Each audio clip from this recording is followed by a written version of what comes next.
Do you hear anyone talking about this study? This is huge. Autoimmune disease can do a huge number on your life.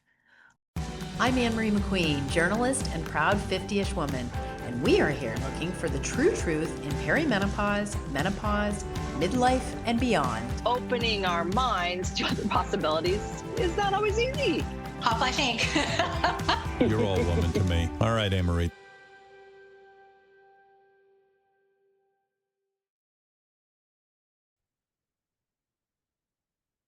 Hello, welcome back to the Hotflash Inc. podcast. I became completely immersed in putting together the Hotflash Inc. Summit. And like many things I do, I didn't count the whole cost. I am going to count the whole cost moving forward. This is ridiculous. I'm 55, but I don't know. Would you ever do anything if you did count the whole cost? Obviously, I read count the whole cost somewhere, and I'm saying it a lot, but I think it's a very valuable measure. I don't think I would have done the Hot Flashing Summit if I had counted the whole cost. We need to do new things and not freak ourselves out about the amount of work involved in them and how long it will take. So, yeah, I'm going to try to count the whole cost, but I'm also going to push myself to do new things. The summit was really interesting. So this is a digital summit. I interviewed 36 people. Originally, it was going to be 20, but I'm a little bit crazy and I didn't stop, and I would find new people and I would squeeze them in. And then I got an idea to do some exercise breaks, and I enlisted some friends to do those. In the end, it was 40 sessions, not 20, and that's double the amount of work. And I'd like to remind everyone that I do work full time. I'm not complaining. I'm talking about myself as a mental case.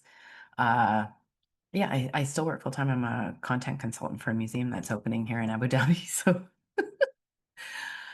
I took a vacation in July and it was so incredibly restorative. I went with my family to a cottage on Lake Huron and we watched long, long, long sunsets, and I spent time with my glorious niece and nephew. Some friends came up and it was just so great. And I was on a high from that. And then I got into the summit and basically I was working constantly. I was just on a call with the Midst, which is a really great organization by Amy Cuevas Schroeder. I hope I'm saying her name right. And I was on there with EJ and Marina from NABI, which is a really cool company based out of New York, and they have a perimenopause supplement. It's really neat. And then I was also on with uh, Courtney and Esther from the Carry, which is a new weighted vest company just for women. They have, like coordinated all the boob situation, and they've got all these orders. They don't even have their product out yet. And everyone started talking about the double day. And I thought, gosh, is this where we've gotten to? Like the double day? Yeah, I know the double day. The double day. And I don't even know what you call it when you work all weekend. And I'm not complaining, certainly, but I am speaking about how doing this summit pushed me to a place to recognize something. I mean, basically recognize that I feel like I have to work so hard all the time. And I've known this about myself for a while, but it's like, oh, that's just who I am, and that's just what I'm like. And I've had another couple of things going on in the last 6 months in my life. And one of them is that I had COVID in February, and this work situation I'm in is quite stressful. And I never really recovered from the COVID. I just became exhausted, and then in short order was feeling dreadful, but sort of just going forward. I didn't understand how I was feeling from COVID. And at the time of COVID, my doctor, who's a GP homeopath, she's very forward thinking. And she said, you need to take a detox for that COVID because it's really doing a number on people. She's not a huge fan of the intervention that was used for COVID. And she said, I know a lot of people blame that, but the actual COVID itself also possesses the spike protein and it's doing a number on people. And I thought, okay, so I ordered this supplement, this detox protocol. It never came. I ordered it again. It never came. And then I just descended into what happens when you're not feeling well. I just, I just was feeling awful and trying to work and just soldiering on.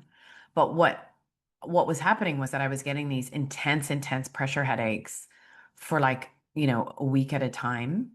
And like my neck was like concrete and my head just felt like it was being pressurized. And I was extremely tired and I had a bunch of other stuff going on. And I just felt absolutely awful. And this went on for quite a few months. In June, I went to a neurologist, and that's where I found out my blood pressure was sky high. I have never had a blood pressure problem. I had a full cardio workup 18 months before that, zero issue. Had my blood pressure taken in February before COVID, no issue. And I had noticed one time I had my blood pressure taken, it was a little bit high, but I just didn't think anything of it. I mean, mine doesn't even go up in the doctor's office, or didn't, due to the white coat syndrome. Like I just have never had a problem. And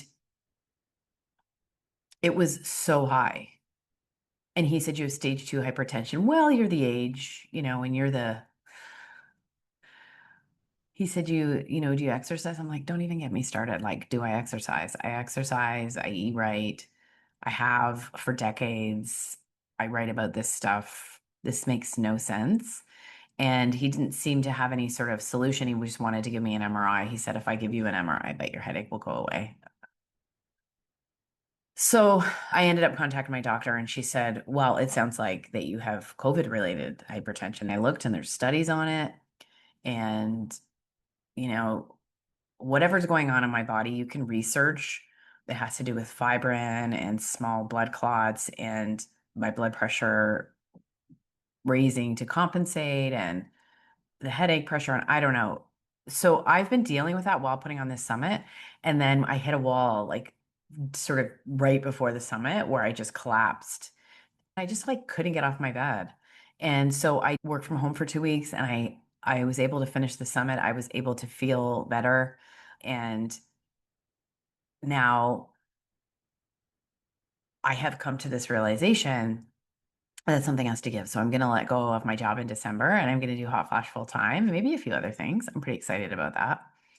I took a course by this fellow, James Wedmore. He's a big famous, CEO, business advisor, but it was a wealth course. It was like a 30-day challenge to change your money mindset, which is something I've been working on intensely since I went through menopause. And we went through all these memories and we were challenging memories. And one of the memories that came up just on the weekend that I felt really emotional about was that after high school, I wanted to take a break. I wanted to take a year off. And I said it to my dad. And, as a Gen X person, this wasn't like you didn't call the shots. You didn't really have agency as a person, even an 18-year-old person, which I was at the time. What happened was I said to my dad, I want to take a year off. And he said, absolutely not. There's no way you're going straight to university. And I remember him saying, you can take a sabbatical once you start working. I have this habit of making a joke out of the things in my life that happen that are hard. I wrote about this in Mona Eltahawy's essay anthology, Bloody Hell. I wrote this when I was mugged in Paris. I wrote about how that was terrifying. Obviously, I was in Paris by myself and I was mugged by a group of 8 or 9 guys. And I immediately turned it into some sort of comedy routine because, I thought they were human trafficking me and they were just trying to get my wallet. And I had been taking boxing lessons, which is why they didn't get my wallet. And I made a joke about how there was no music playing. It's amazing I could kick them off. And I did this with my dad. Like I've told this story so often that I wanted to take a year off. And then my dad said, no, you can take a sabbatical once you start working. And we all know no one does that. And I felt really emotional because I don't remember why I wanted to take a year off after high school, but obviously there was a reason. All my friends were going to university. You did not go to university. I had no intention of not going to university. A lot of different thoughts about university today, but imagine just being 18 and just, no, you're going, you're going to do all this work that you're just you've just told me you don't feel prepared to do for whatever reason. Not the question that I and many of my Gen X cohorts were not asked. Why? Why do you feel that way? How are you feeling? Let's work it out, you know? So I can't remember why I didn't want to go, but I'm thinking it had something to do with the fact that I maybe didn't know what I wanted to do with my life, or I wanted to gather my thoughts, or any of the reasons you want to take a year off. And I never have stopped. Never. Because I got into university and I didn't work for the first 4 months. And then that my grades were the worst they'd ever been. And then I started working and I just worked 3 nights a week. I worked 4 nights a week. In fourth year, I worked 2 jobs. In fourth year, sometimes I would run between one job to the other job. In fourth year, I would miss my seminars so that I could serve lunch at a steakhouse and then I would catch up later. Like, I have never stopped. And since I became a freelancer in 2017, 2018, it almost got worse because now it was up to me and the sky was the limit and I'm a hungry ghost. So, anyway, I had a good emotional feeling about that on the weekend. I worked through some emotions about that. And I had already been thinking, like, you need to take some time off. You're 55 years old and there's things you want to do and people you want to see, and it's going to work out. And so that's what I'm going to do. I'm telling you guys before I'm even telling where I work. What a hot topic. So back to the summit. I think something else happened there that really shifted me. So I had Dr. Aviva Romm as one of the guests, and this was a huge honor. I've admired her work for so long. She is a medical doctor, she is a midwife, she's an herbalist, she has specialized training in all the areas. And, she's really one of the smartest people speaking on perimenopause, yet we don't see her on Oprah's stage because there's sort of one way to talk about perimenopause and menopause right now. We know that, right? And what's annoying is that people like Dr. Aviva Romm prescribe hormone therapy and are big believers in it, but they have such a holistic approach. It's far too nuanced for mainstream television, but it's a real shame. Anyway, she's doing great. She's written books and she's a speaker and is thriving on social media. And I was so happy to have her. But when we were talking, she sort of stopped me cold when she said, there's 3 questions you need to ask yourself in midlife. And I'm going to play that exchange for you. You know the feeling when you tried all your health trends, but you're still tired, foggy, or just not yourself? It's not your fault. True health starts deeper at the cellular level. Enter the first ever longevity gummies powered by Mitopure. They're the only clinically proven urothalin A gummies designed to recharge your cells, boost energy, and help you feel strong and vibrant from the inside out. They taste great. I've tried them. They're vegan and clean. And Mitopure's own testing shows they can add up to 12% more muscle strength in just 16 weeks. It's like giving your body a daily cellular tune-up. If you want to feel energized now and as you age, click the link to timeline.com in the show notes and use my code HOTFLASH for 20% off your first order. That's timeline.com and code HOTFLASH for 20% off your first order. Your cells will thank you. What do you want women to ask themselves when they're hearing this? What do you want women to say? Three questions. How are you feeling? How are you really feeling? What do you want? And what do you need? And the intersection of those questions can help women find the answers that they need. Some women, for example, I have a patient who she was having very severe hot flashes. They were affecting her sleep. And also she has a mother, who experienced early and significant cognitive decline in her 60s. My patient was in her early 50s. And from a philosophical perspective, she did not see herself as someone who would use hormones. She leaned into a natural approach. So the first question is, how are you really feeling? And for her, I feel awful. I feel scared about my dementia, and I wonder if I should try hormones at least preventatively. And she was in that age range where the literature does show that using them early may actually help with certain aspects of cognitive function. She was miserable with her hot flashes. She was not sleeping.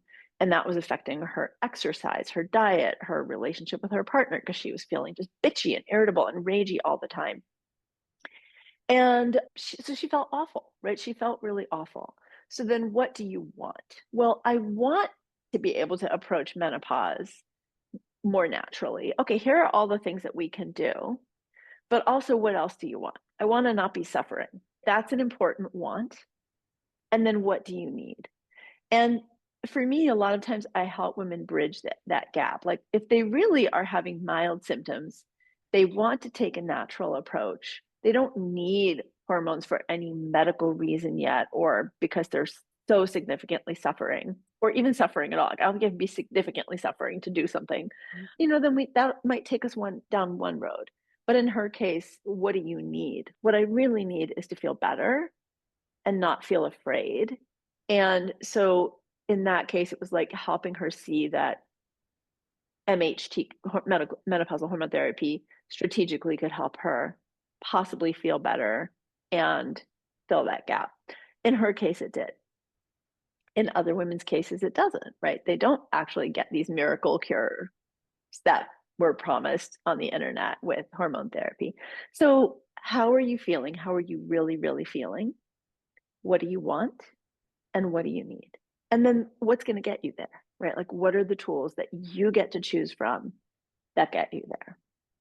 Well, many of us never knew how to ask those 3 questions or answer them for ourselves either. That's why I say, what do you really, really, really? Yes, it's very hard when we don't know.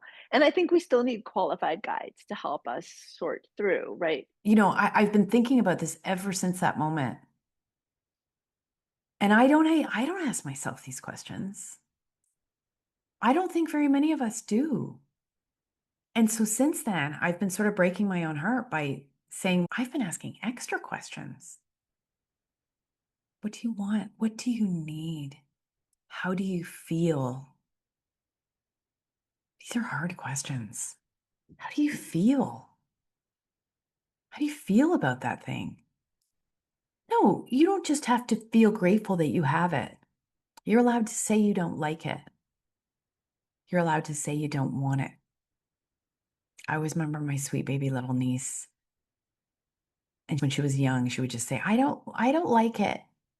And even then I would think, she just says she doesn't like it. Like, I didn't even know how to say that. I'm just relearning at 55, how to say, I don't like it. I don't want to do that. I don't like it. I don't want to do that. Not, oh, you should do it. They're asking you, or, you're lucky to have it. 2 years out from menopause, and these realizations are still just like completely rolling in. And I had so many moments during the summit where I was like, whoa. And when I was in like sort of the weeds of the summit, I thought, well, this is silly. I have a podcast every week. I'm just doing like a bunch of podcasts at once. But now I realize that when I went to gather together all these people, it's kind of like a body of work. And I went out of my way to not include anyone who spoke and traded in fear.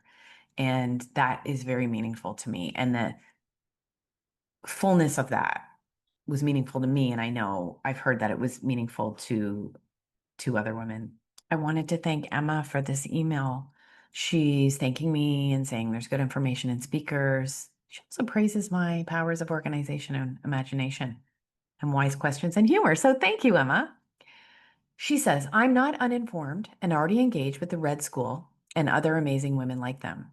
But still, it's been a transformational few days for me. I was coming here for my own dark night of the soul, even though I'm approaching the other shore, I hope. And there was so much light here that helped me. We got to look to the light. There are some people practicing dark arts in the menopause space. There are. And they will have you believe that menopause goes on forever and they are paying no attention to this soul journey. And so I'm going to keep talking about it. Definitely. There's a few other things I want to get to. One thing I wanted to talk about is how hard it is to even be a journalist today. I call myself a recovering journalist because I realize that in so many situations, it was impossible for me to know all that I needed to know to tell the story that I was telling. But I do think that is something that comes with age where you realize, like, oh, if I actually counted the whole cost, if I actually thought about it and thought, how dare I write a story about this? People spend their lives studying this. But at the same time, those people get immersed in one aspect and they go down a road, and sometimes they can't see the forest for the trees. Am I making sense? Like when you study something your whole life and you start to develop theories about it, it's much more difficult to accept other theories. And so the magic of journalism is that you can come in, you can be like, right, okay, I'm going to talk to that person, and I can see that the gap is here. This is what I'm doing in perimenopause and menopause because, you know, there's mainstream menopause and it's focused on hormone therapy, pretty sort of archaic prescriptions, if you ask me, outdated, focus on estrogen. And when you look at the whole ecosystem of what's available for hormone therapy, just for example, and all the forward thinking people who are doing sort of precision medicine with hormones, and then all the other people who say, no, we shouldn't be using hormones, or no, this is going on or that's going on, and all the people here who want to acknowledge it. This is all, it's all a real schmozzle. And you combine that with the fact that we are living, each of us, in our own reality. That's just a fact. And I don't know how much to get into, but if you ever start learning about quantum mechanics and how particles react when they're observed versus when they're not observed, it's very mind bending, right? So whatever our life is and whatever we're doing now, we do have our own reality, but due to, algorithms and tribalism, we have people now who have been living in separate realities that are catered to for more than a decade. And there's sort of situations where you stumble across this. And this is why it's getting very hard in health and wellness to cover, because, for example, this Make America Healthy movement in the US, I'm not getting political. I'm just saying this is a movement that is questioning, uh, very thorny issues. Looks like it's trying to make the food system healthier, is tackling vaccines, which, depending what your reality is something that needs to be tackled or is something that should never be touched because it's perfectly fine and good the way that it is. And you can see, depending on who you talk to, how this movement and this effort, now by Robert Kennedy Jr., endorsed by Donald Trump, is received. And whether anything to do with it is just rejected outright when it's mentioned, or if people are quietly saying, well, I don't really see what they're doing that's so bad. And someone I really respect at the summit said, we were talking about something or someone, and they said, yeah, but they have ties to Maha. And I thought to myself, like, what does that even mean? I bring this all up because it's just like, it's crazy. It's crazy. It's really hard to cover anything. I'll interview someone really reasonable, and then I'll see them post something crazy. Like, I interviewed someone really reasonable, and then I saw that they posted something and called someone I believe is very reasonable a grifter. I can't stand that word grifter. Uh, what is a grifter? Am I a grifter because I had a summit and I charged $47 for an all access pass, which you can still get, by the way. Am I a grifter?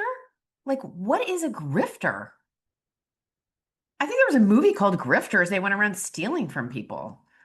I don't think you're a grifter if you create a platform that helps people become more healthy. It's their choice whether to go use the platform. This is just a very small example. I put up a post about seed oils.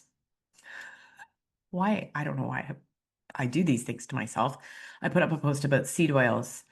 Actually, Kate Shanahan, who is one of the leaders in this area, I just put up a quote that she had said to me at a conversation that we had at a summit several years ago. And the response I got was like, oh no, Ann Marie, not you too. From a lot of people. People did not like it.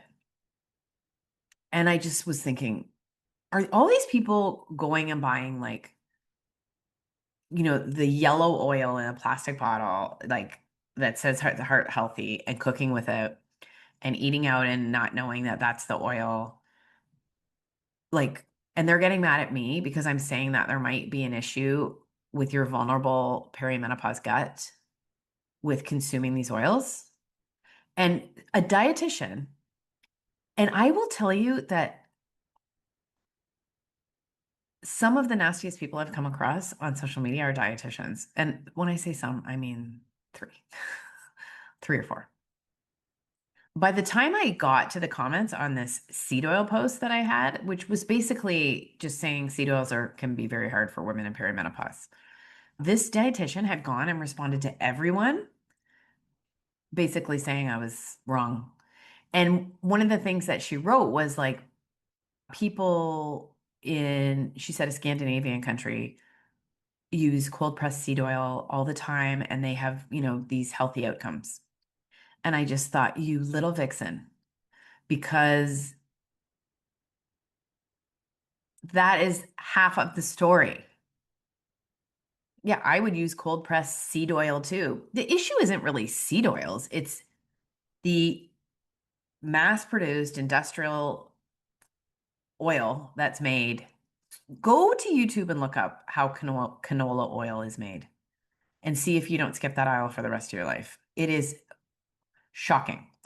So this dietitian is in my comment section. She's taking it upon herself to, debunk what the person who wrote the book on this has said. It wasn't even me saying seed oils are bad. I think the word is seed oils, and I think we all need to understand that there's a reason you can't say words and phrases. That doesn't just come from us. That comes from somewhere else. That comes from highly paid people in marketing and public relations. They don't just think up phrases that make you want to buy things, they think up phrases that shape how you think about things so that you'll keep buying things.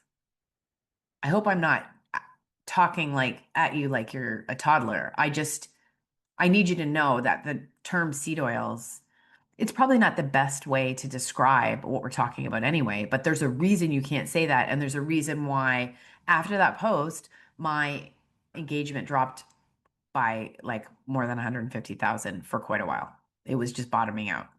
I believe it's because I use that word, and I'm not always savvy to the words that you can and can't use, but those words are very, very telling. So it's absolutely impossible. You know, so many of the things that you're not allowed to talk about, or if you do talk about, people flip out about. When you go look at the side, that's not the mainstream, there is so much there. There's not a single topic that I hear about now that I don't go and research and think, oh my God. Oh, wow. A whole bunch of people have been working to make us think some things about this. And weirdly, this summer, not weirdly, I was interested very much to read the Gwyneth Paltrow biography by Amy Odell. And it's just weirdly, this all kind of came together in this book. And first of all, this is a dreadful book. Amy Odell is, in my opinion, the least objective journalist I've ever met. You could have made such a more interesting book if you were objective. If you really set out to just write like the best book possible, the most interesting book possible about an interesting figure that you were trying to get to the bottom of it. But no, no, no, no. And she interviewed more than 200 people. And I got to tell you, if you interviewed more than 200 people who knew me, you would have some people saying some Way more stuff than anyone said about Gwyneth Paltrow. It is so benign in here. There is not one thing that made me go, oh, she's a real jerk.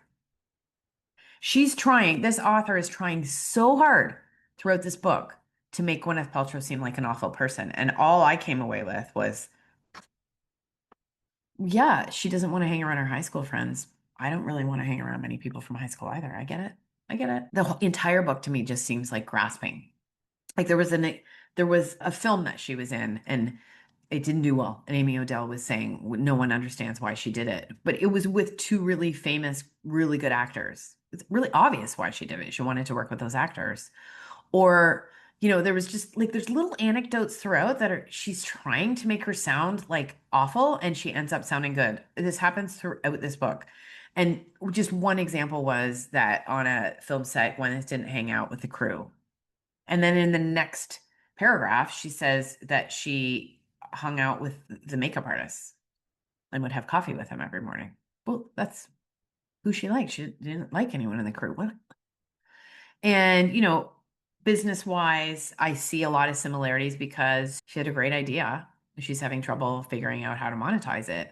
And because she has access to funding, she's gotten funding. And that makes the business seem like it's very successful. But in reality, it might not be, even though she's got this great real estate and she has great ideas. And anything she does gets a ton of attention. And I thought that was all really interesting because I experienced that. It doesn't make her a bad person. There's even an anecdote about how after she broke up with Chris Martin, she said something about how she had to get a new bed. And even that was written in a way that was nasty. And I was thinking, yeah, often when you're in a relationship, you're like, I want to get a new bed. There's just like energy there that I want to change. I want a new bed. I don't understand it. I wish that I kept all of these, but where I really feel the nexus of it is this paragraph near the end. Before I read it to you, the theme in this is that big wellness is predatory and mainstream medicine is safe. Big wellness is out to scare you, and mainstream medicine is good and there to protect you.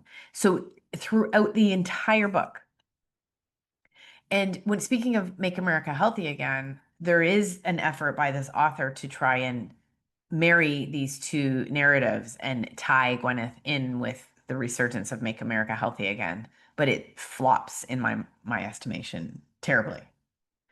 Uh, it tries to make her responsible for basically the wellness industry growth because it dovetails to when she launched Goop. Here's a line: wellness businesses can make the savviest practitioners rich. That is such a ridiculous line. I've never heard anything more ridiculous. Businesses, like business can make people rich if they're savvy. That's just, she brings up Mark Hyman. And the theme here is you would never ask any questions about vaccines, and you're an idiot if you do. And I don't know where you fall down on that, but I think, as I said previously, everything deserves to have questions asked of it. Okay, here, I'll read this paragraph. As it stands now, Gwyneth will probably be remembered less for her film work than the longevity of her fame and what she chose to do with it outside of Hollywood. Her greatest cultural impact isn't popularizing Calvin Klein fashion or jade eggs or I lost a half a day of skiing t-shirts. That's when she was in the lawsuit with the guy who ran into her. It's showing the world just how much consumers will spend and how much effort they will undertake for the luxury of being well, no matter what the science tells us. Her innovation was packaging it gorgeously as flowers and sunshine and beauty and good taste, when it's really about fear of unending sickness and toxins and parasites and death. The critical voices throughout this book just could not be more obtuse about the fact that there is a huge gap between wellness, love and light, parasites, and mainstream. You enter that system and you are on your own. Literally, thank God I have my doctor, because I went to a neurologist and he suggested my headache was all in my head and I had stage 2 hypertension out of nowhere. Whereas I have a doctor who looks at how the body is balanced. She's a homeopath. She's a GP. She has been working with me for 6 months and I feel 10 times better. And I felt so bad. I would be wandering around in that hospital where I get my primary care, pulling my hair out. And I think this is the situation. You know, it happened during COVID where you have these anti-vaccine freaks and you have like people gobbling up anything that will be given to them and arguing and whatever. And then you have a whole reasonable mass in the middle. And that's this area that I want to serve. But it is very jarring when you come across these people who don't see, they don't see, they don't see that for almost everything you mention. There, there's something real there. There are grains of truth in almost everything. I think it's so interesting that there's so many smart people in these health spaces who don't get that. And that's why there's a lot of influencers in menopause and perimenopause that I can't speak to or promote because I see this in them. So when I put together the summit, there was almost none of that. But this is happening in perimenopause and menopause. I assure you, I just got a press release last night from the Menopause Society. This is a study that's going to be presented at the annual meeting of the Menopause Society in Orlando, October 21st and 25th, so later this month. Do you want to bet that you're not going to hear about this study? Because we don't hear about studies that are anything but positive about hormone therapy. And I'm here to tell all the stories about hormone therapy. I'm here to give you all of the information about hormone therapy, but I am astounded at whenever there is a study that is contrary to the narrative that you need hormone therapy to go through menopause because you're in a deficient state. Hormone therapy prevents heart disease and dementia, even though we don't have the evidence to say that. Anything that comes along that's contrary is ignored. And that is not a mature conversation. That is not a conversation that grown-ups have. That's ignoring inconvenient truths. So, you know, I have many examples of this. One of the biggest, the Women's Cardiology Committee in the US in 2023 did a review of all of the studies on hormone therapy to determine if it prevents cardiovascular disease, and they did not recommend that you take hormone therapy to prevent heart disease. Now, in that literature review, mixed in are studies that use synthetic hormones. We have progestin mixed in with progesterone. It's a mess, but it was literally crickets. And I had one of the authors on my podcast, and she said, we don't think it's going to protect you. And literally no one covered it. So that was in 2023. In 2024, the Lancet Commission on Dementia looked at hormone therapy for the first time and did a review of all the studies and did not recommend hormone therapy to prevent dementia as the primary reason for taking it. Again, we have the issues of progestins and bioidentical progesterone, but the findings are the same. So crickets, not only crickets on social media, crickets in the media as well. When there is a study that finds good things about hormone therapy, there is a mass coverage. When there is a study that calls things into question, crickets.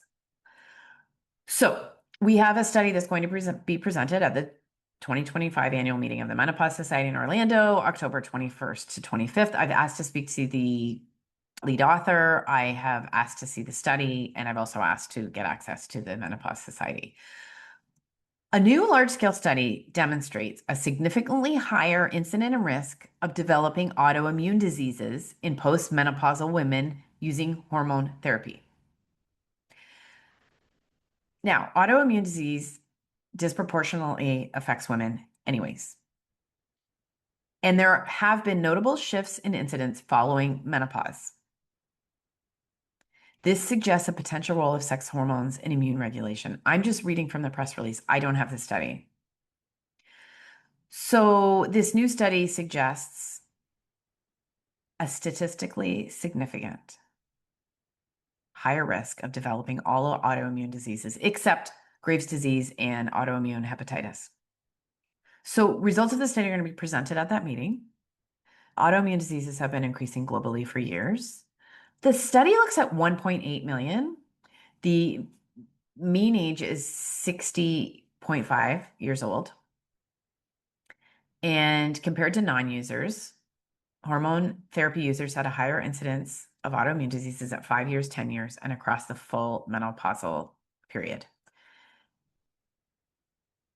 The results were statistically significant for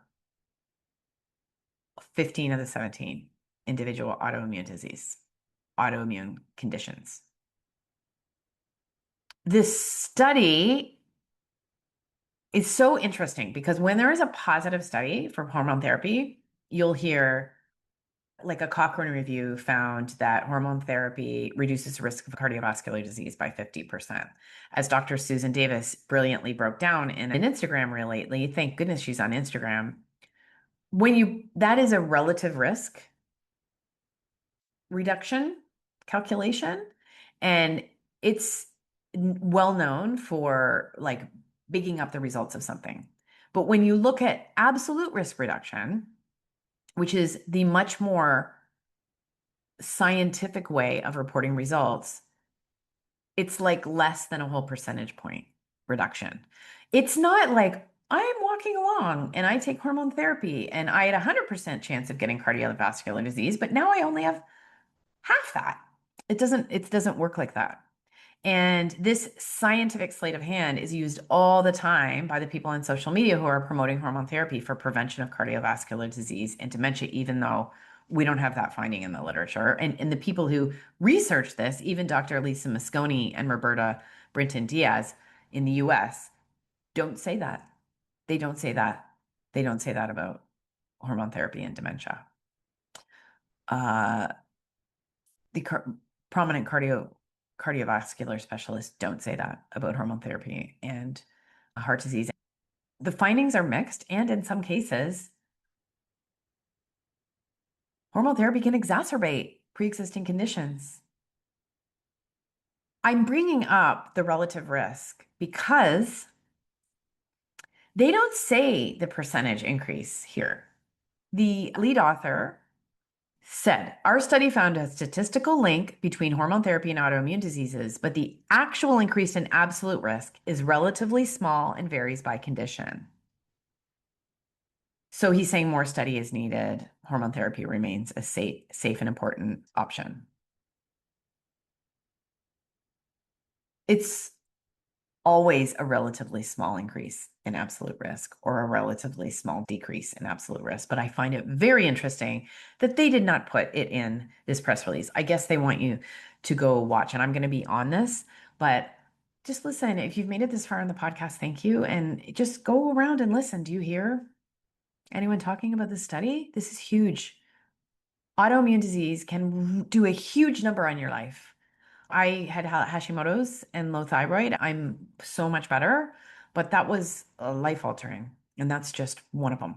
This is important information for a person to know if they're trying to decide if they should go on hormone therapy. And as it exists now in popular media and on social media, risks and side effects, it's like there are none. It's like they're not discussed. You really don't hear them talked about. And anything that there is just like so dismissed. So I'm here pointing stuff out to you, being a little bit crazy. Thank you so much for listening. We're going to have some new rounds of interviews. I'll be doing solo episodes. Tell me what you think. You can always text message. I can't reply, or you can email me at amcqueen@hotflashing.com. I hope you have a great week.